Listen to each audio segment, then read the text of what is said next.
Alright, so this is a story about Resident Evil. I am excited for Resident Evil. I might just mute my screen and play this trailer so you can have a little something playing in the background. This is the trailer for Resident Evil 8.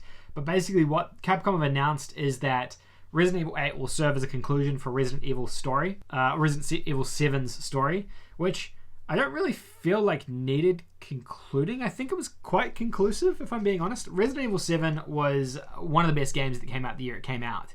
And definitely either my favorite Resident Evil game or my second favorite behind RE4. I'm not sure. I haven't played RE4 in a while. So I would say it's one of those two. Anyway, I really enjoyed it. The atmosphere was cool. The environment was cool. The villains were cool. It did fall off a little bit at the end, but it was generally a pretty awesome game. If you haven't played it, highly, highly, highly recommend it. Especially if you're into horror games. RE7 is like the best. And you can play it in VR, which is insane.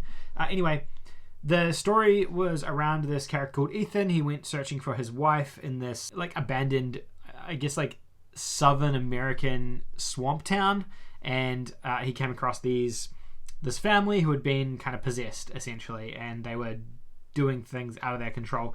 This game here seems to focus on witches, which kind of is in a similar realm to RE7, not being zombies like previous Resident Evil games. So I can kind of see the link. I don't know, is it witches or werewolves? Maybe it's witches and werewolves.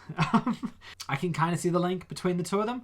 And you play as the same main character, although it doesn't make sense for this main character to be where he is in RE8. I actually don't know. I'm unsure how these two games link. Chris Redfield seems to be reprising his role in this game as well. He looks a lot older than he did in the previous games, so who knows what that means.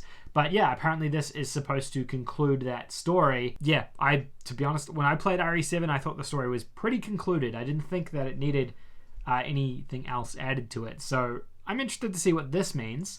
I'm really curious to find out the release date for this game. That's what I'm pumped for. I'm guessing that once we have more information about Xbox and PlayStation 5 release dates, we'll get more information about this game's date as well.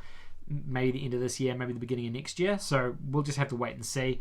And maybe it's actually featured in Xbox's games conference as well. It could be part of Xbox's lineup of stuff if they have a marketing deal with Microsoft. So we'll find out that closer to the time. I'll pause that now. And yeah, I don't know. I'm excited for this. Out of the next gen titles, Resident Evil 8 is definitely one of my favorite or most anticipated next gen titles, I would have to say. The other thing that's weird about this game is it does look very Resident Evil 4 like.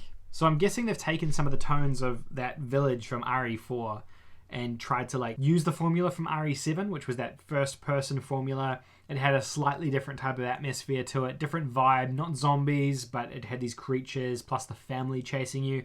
Taking those horror elements plus the horror elements of 4 with that isolation in the village and potentially combining them together and creating this. And I think that's a neat idea if Capcom have done that.